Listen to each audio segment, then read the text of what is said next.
제주 4.3 기록물이 유네스코 세계기록유산 등재를 눈앞에 두고 있습니다. 4.3의 비극을 담은 희생자와 유족의 증언부터 진상규명과 화해를 위한 시민운동의 흔적, 그리고 정부의 진상조사 결과까지 전체 14,000여 건인데요. 가려져 있던 과거를 밝힌 소중한 기록물들은 현재를 살아가는 우리에게 무엇을 말하고 있을까요? 나종훈 고아람 기자가 취재했습니다.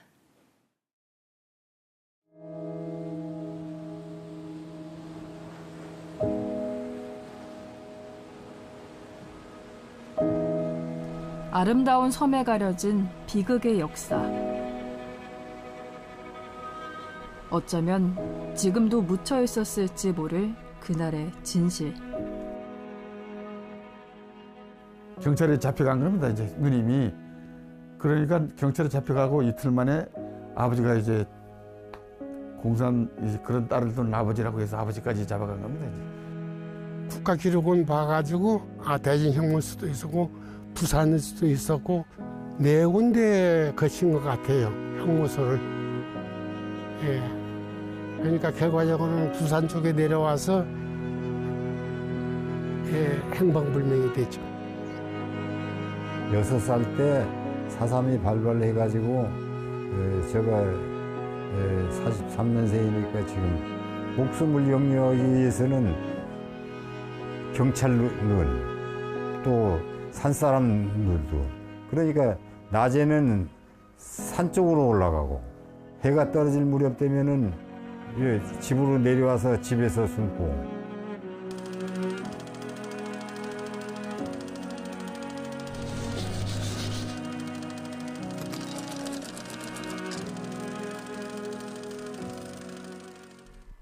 부모님이 생각날 때면 영정사진을 꺼내보는 78살의 할머니. 아버지는 사진 한 장 남은 게 없어 흑백 초상화가 전부입니다.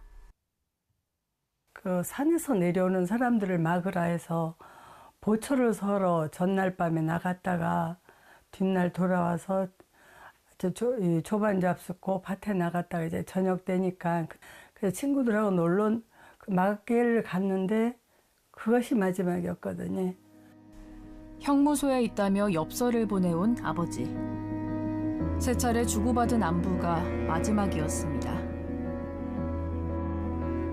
말 못하던 세월 속에 평생을 아버지를 찾던 어머니의 한 맺힌 모습은 아직도 잊을 수 없습니다. 얼마 없었어요. 이제 사변이 터져버리니까 가도 오도 못하고 어느 홀짝이 어디에 가서 어떤 일을 당했는지 그렇게 모르는 상황이 된 거죠.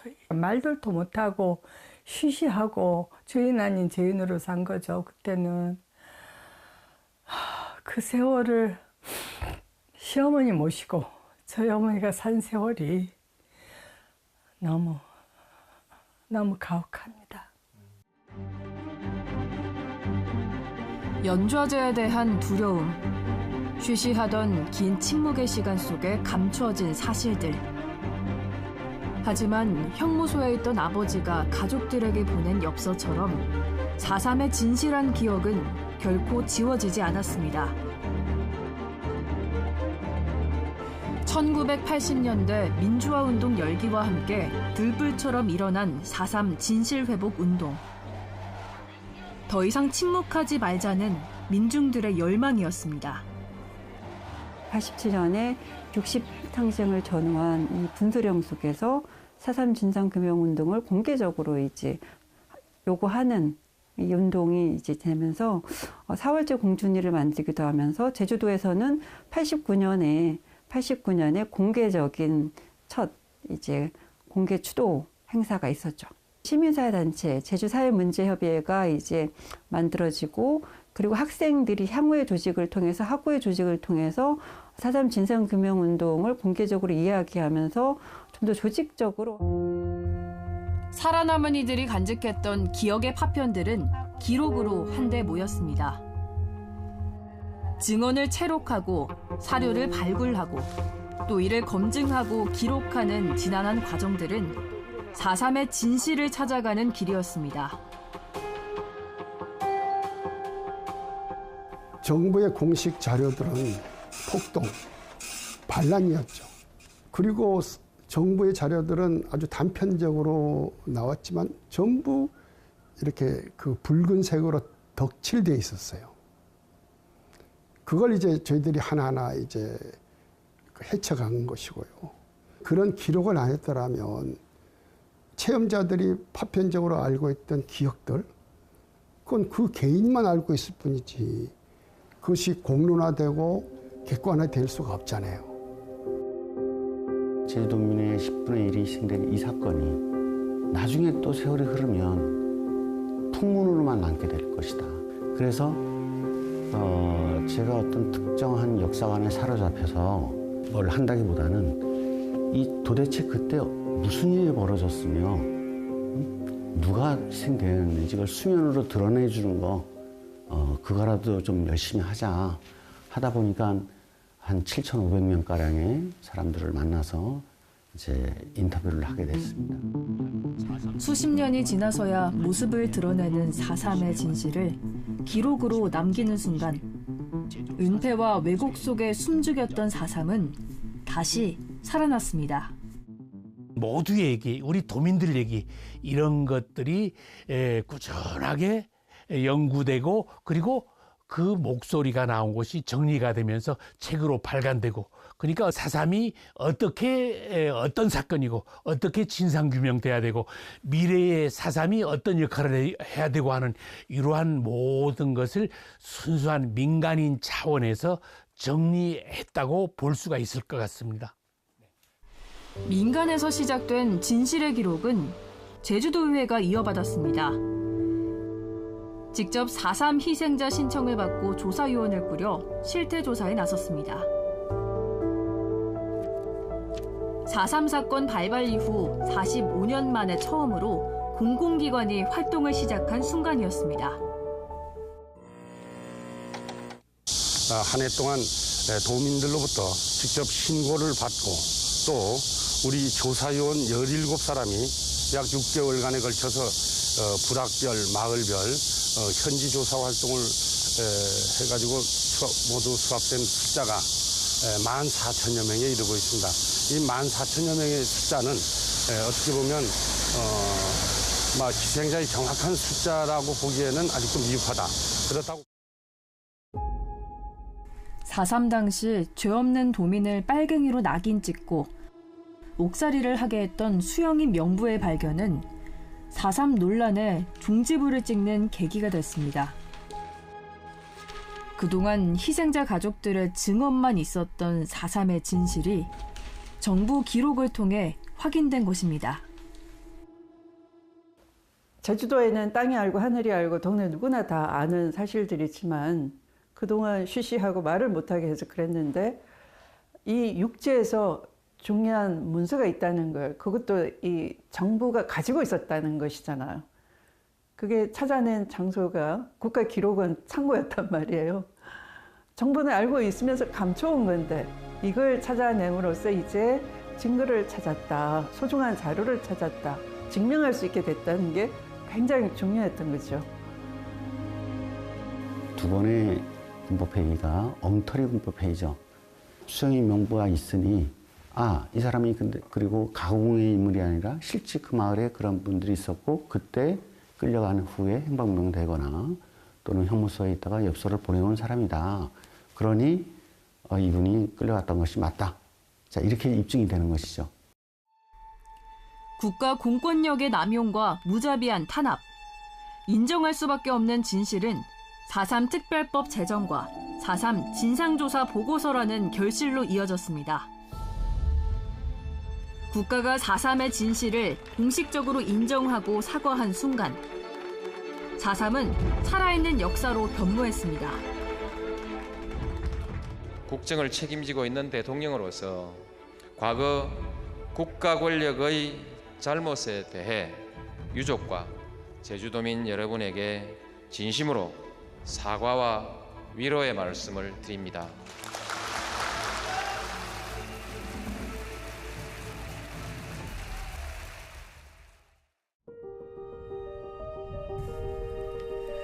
4.3 광풍에 주민 300여 명이 희생된 마을.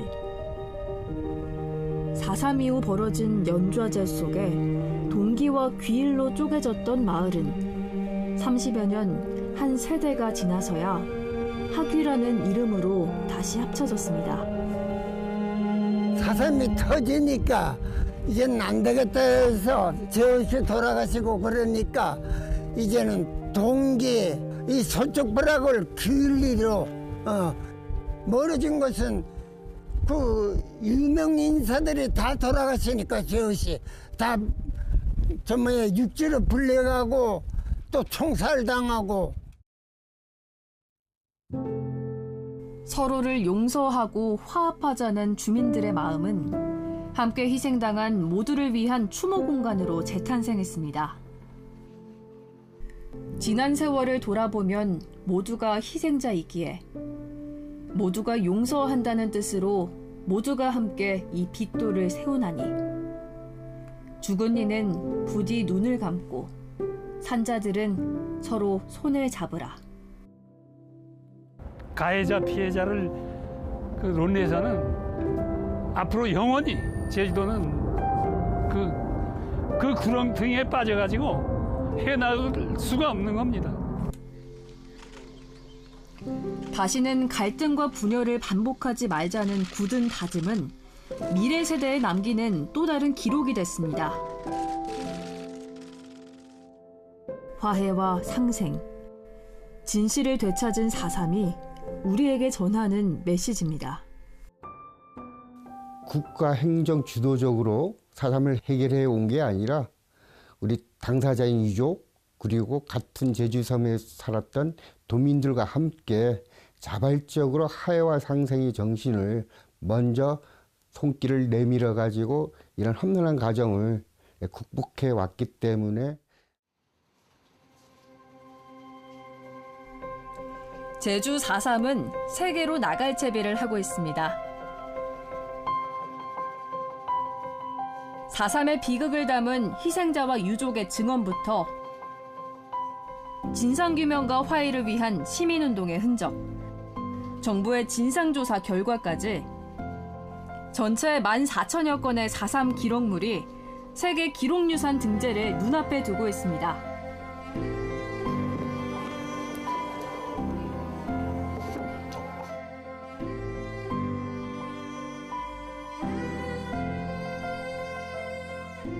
학살에 관한 기록들은 이미 등재가 돼 있기 때문에 우리는 4.3 당시와 4.3 이후의 진상규명 그리고 화해 상생의 진상규명 운동에 그 포커스를 맞췄어요. 자발적인 시민사회 운동의 결과로 우리가 특별법 제정을 얻어냈고 그 속에서 우리는 가해자와 피해자가 서로 반목하지 않고 화해 상생의 선언을 통해서 이제 과거사 해결을 밟아왔다는 거죠. 비극의 역사이자 숨겨야 했던 4.3의 이야기는 이제 다양한 방식으로 전해집니다. 누구도 말 못하던 1970년대 제주 4.3의 참상을 세상으로 알린 소설 순이 삼촌. 작가가 이 소설을 통해 바랐던 건 어떤 고발이나 보복이 아닌 세상에 드러내자는 것이었습니다. 4.3에 대해서 뭐라고 발설을 못하는 그런 심각한 트라우마, 그 억압, 심리적 억압, 이걸 해방시켜줘야 될 거예요. 말을 할 수 있어야 돼. 아, 그때 우리는 그렇게 억울하게 당했고 우리 어머니, 아버지, 할아버지, 할머니가 그렇게 부당하게 돌아가셨다는 말을 할 수 있어야 가슴이 해방되는 거 아니겠어요? 그 말을 하기 위해서 내가 그 글을 또 썼다고 볼 수 있습니다. 전 세계에 제주 4.3을 알리고 있는 소설도 마찬가지입니다. 4.3 당시 민간인 학살에 얽힌 친구의 가족사를 마주하는 주인공을 묘사하며 이념 논쟁을 넘어 아픔을 치유하는 사랑과 기억의 힘을 전하고 있습니다. 죽음에서 삶으로 건너가는 소설이라고 이야기했고 또 어떨 때는 제주 4.3을 그린 소설이다라고 이야기를 했어요. 그 모두가 다 저에게는 진심으로 한 이야기였고요. 4.3은 영화 소재로도 주목받고 있습니다. 숨죽였던 아픔을 드러낸 지스를 시작으로 여러 독립영화들이 4.3을 재조명했습니다.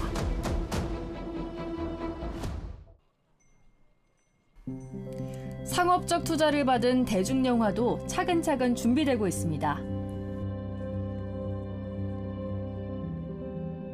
4.3을 겪은 주인공과 그의 아들이 자신의 이름을 찾아가는 여정을 통해 화해하고 더불어 살아가는 삶의 중요성을 영화라는 대중예술 기록물로 전달할 예정입니다. 그 피해자와 가해자의 구도로 4.3을 기억하고 기록하는 한 이것은 영원한 숙제일 것이다.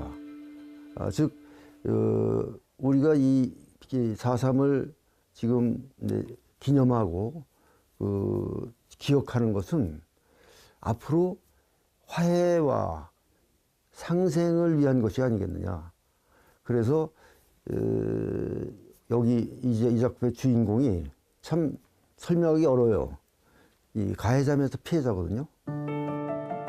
아픔을 화해와 상생으로 이겨낸 4.3의 이야기는 냉전이라는 역사적 아픔을 겪은 다른 나라에서도 주목하고 있습니다. Painful history and also a proud history to share not only with Americans but with the world in what they suffered and how they have built from there. And I think we can be inspired by it, be saddened by it, and remember the sacrifice, and try to learn from it going forward. We should be held responsible for that and ask questions about it so that it doesn't happen again.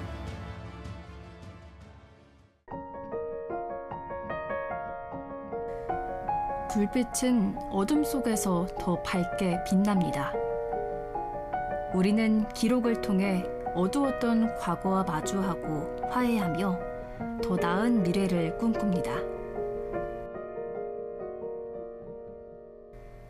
기록되지 않은 역사는 다시 잊힙니다. 우리는 기억해야 합니다. 그리고 기록해야 합니다.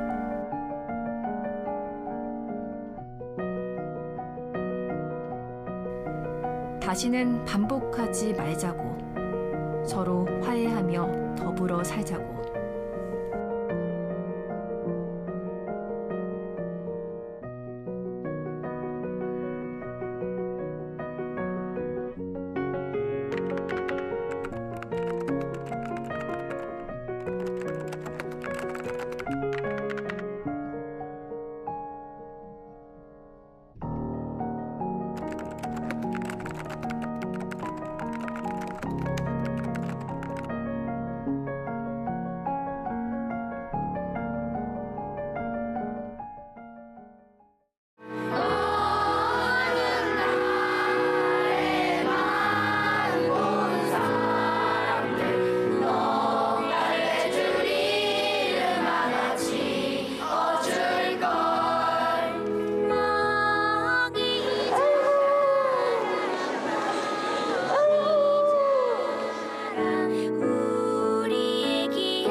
시간은 뒤로하고 남은 인생은 건강하고 행복하게 사셨으면 좋겠습니다. 우리에게 빈손에 방둥이 하나라도 쥐어줄